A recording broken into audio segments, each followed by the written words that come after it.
Congratulations on everything you're doing. It seems like you're a very busy person. Well, yeah, Let's talk a try to be. hmm?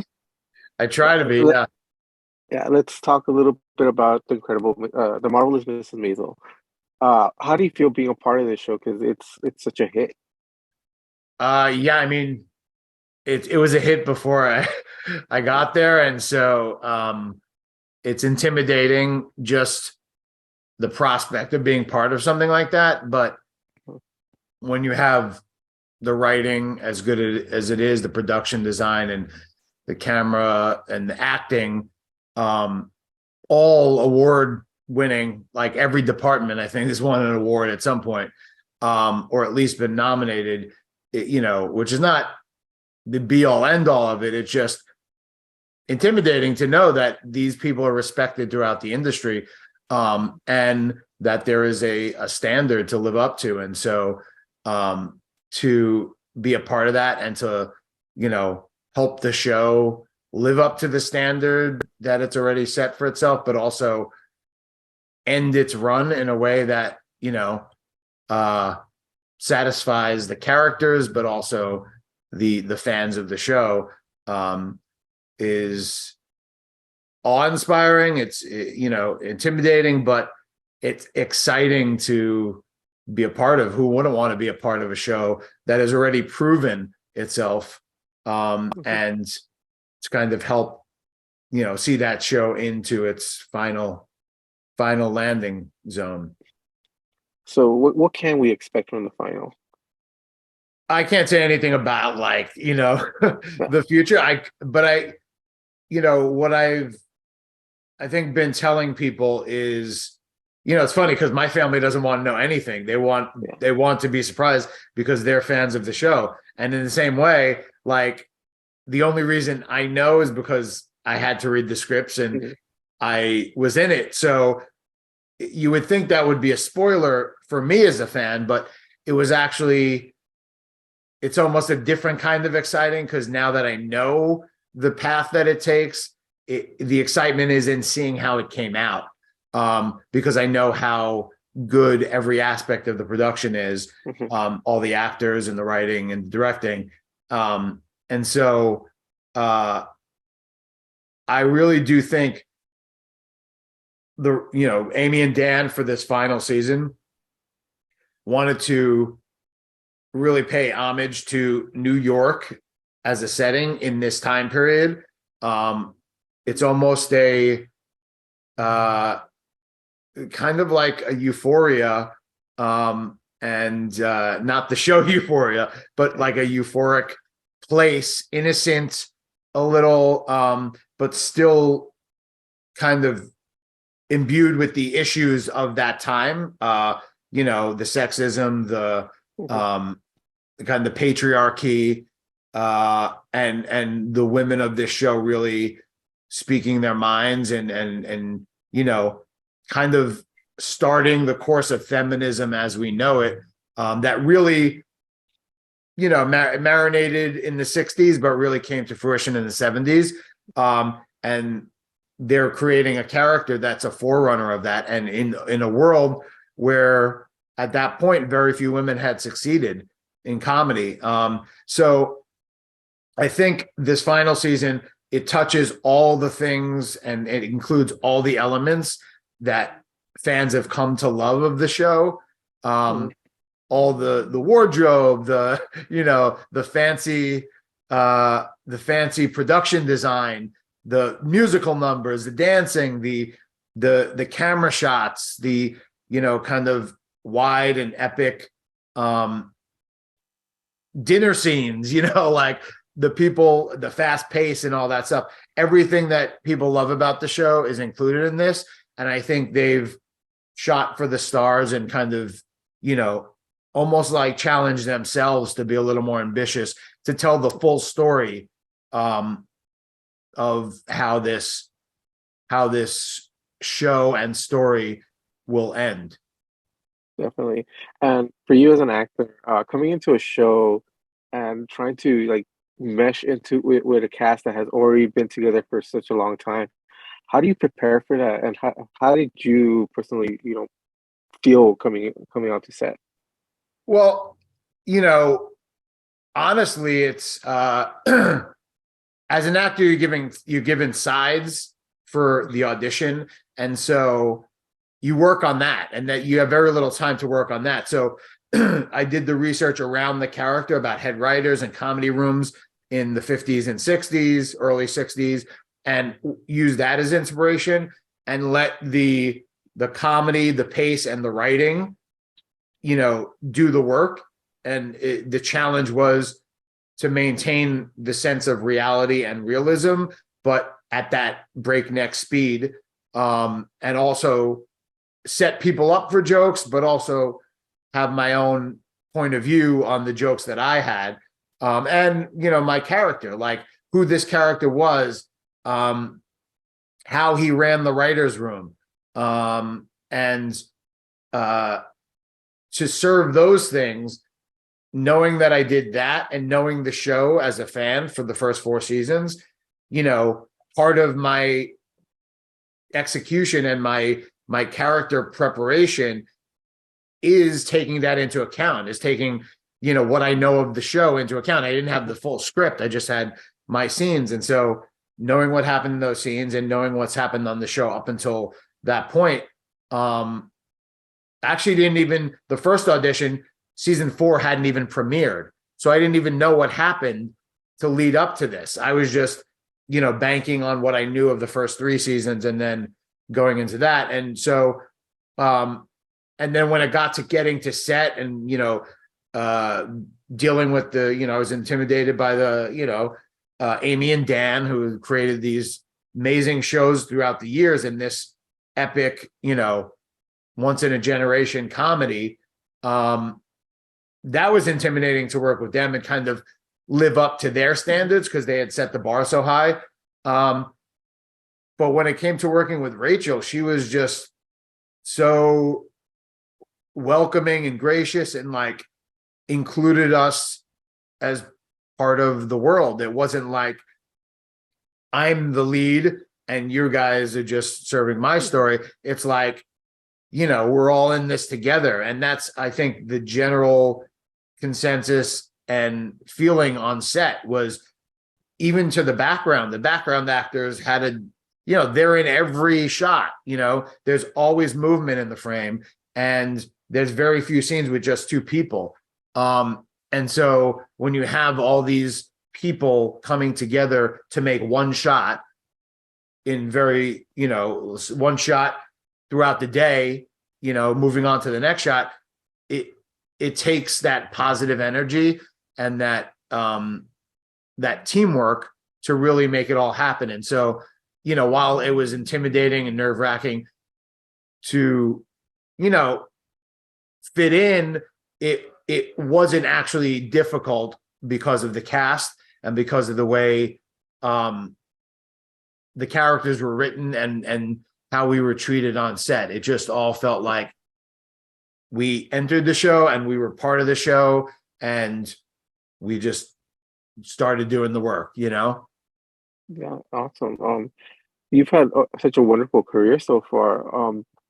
What has kept you going? Because I know as an actor, you get a lot of no's, you get a lot of rejection. What keeps you going?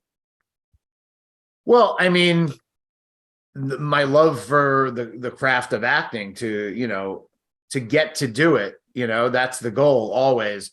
It's to a degree, it's even fun auditioning, like getting to try out a lot of different roles and characters that I know I'm not going to get most of them, but I expect to get some of them. And I think I go in, to auditions and, projects, even if it's like a smaller part,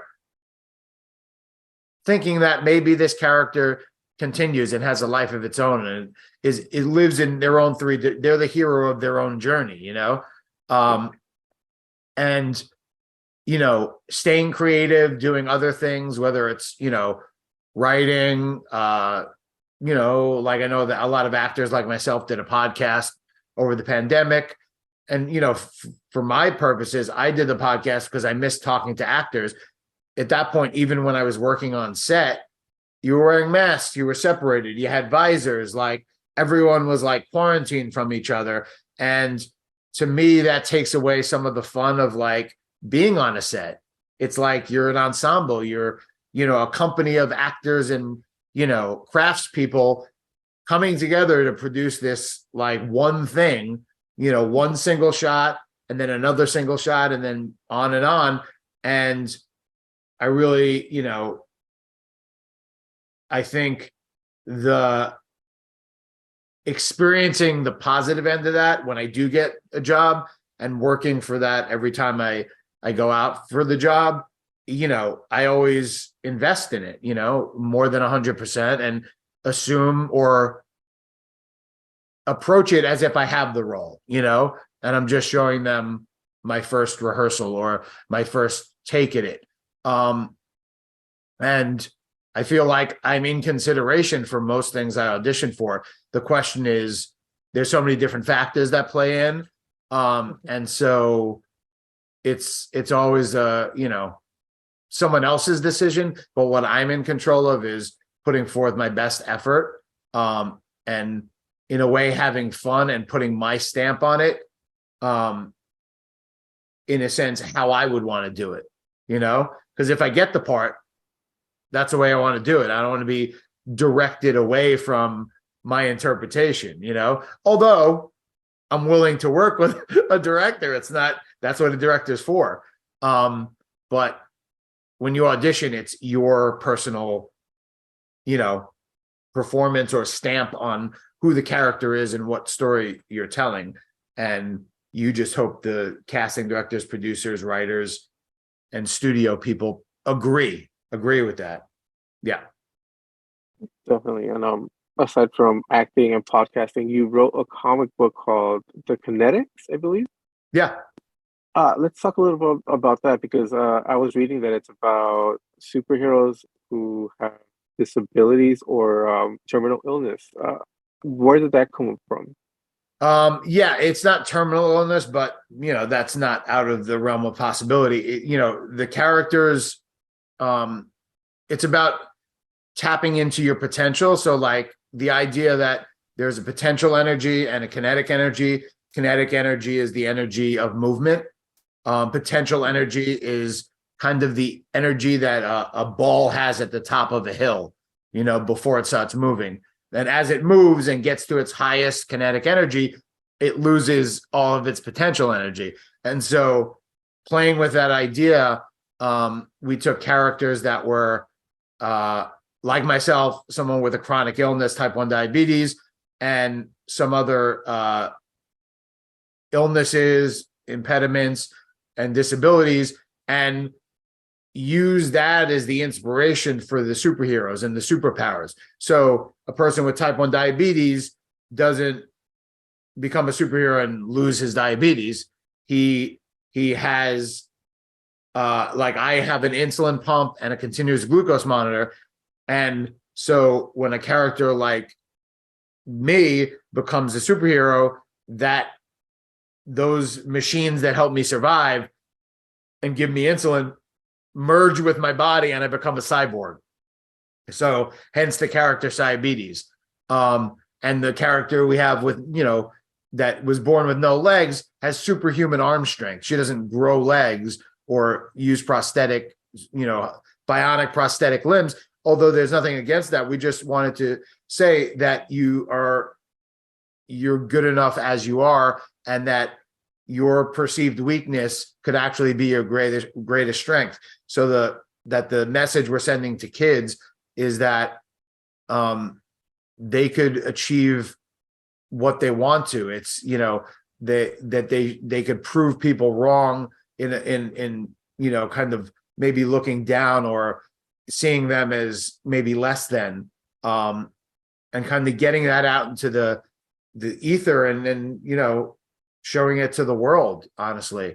So yeah, we wrote a series of comic books, and we just finished a 200-page graphic novel that we're now shopping around to publishers to produce and get out there to, what amounts to almost half the population has either a chronic illness or a disability, and millions of those people are kids. So yeah. So, is there anywhere we can get the comic book stores or website or anywhere? Well, we did we had done a Kickstarter, and we raised over $11,000 to produce 6,000 comics, and we basically distributed them all. So when we got close to that point, we were like, "What's next?" And we were in talks with a couple of comic book companies and production companies to maybe like adapt it to an animated series or produce more comic books. And because of the pandemic, we decided that for us, at least, the most creative thing and the most, at least, tactical thing in the market for kids that young, comic books are not really commonplace because they're in essence really flimsy, and you can only really get them in comic book shops. So the graphic novel is more of the template and the platform through which to tell our story to the widest audience. And so, kids, adults, anyone could get those in any bookstore and comic book shops.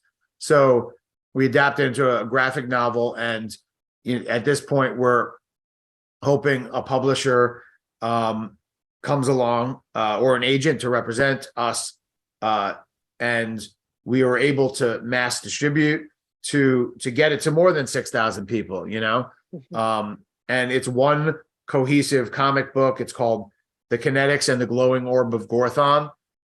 It starts with our basic comic book series, but from there builds and expands the mythology and the world to hopefully not just be one graphic novel, but be a series of graphic novels in step with some of the bigger, grander DC and Marvel properties that have their series, the comic book teams or the superhero teams that kind of go out there and,